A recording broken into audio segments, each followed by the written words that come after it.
I've got the Fidget Boy Encapsulated and then 2-piece crunchy sliders. There's a difference. The 2-piece is thicker. Also, the Encapsulated is crunchier.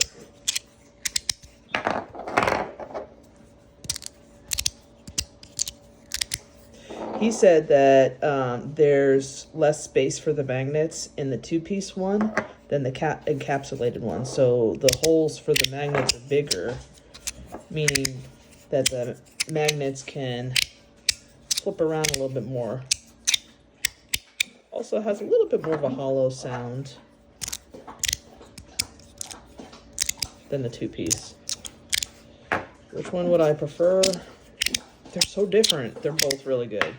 But the 2-piece looks badass. That's oil sleek.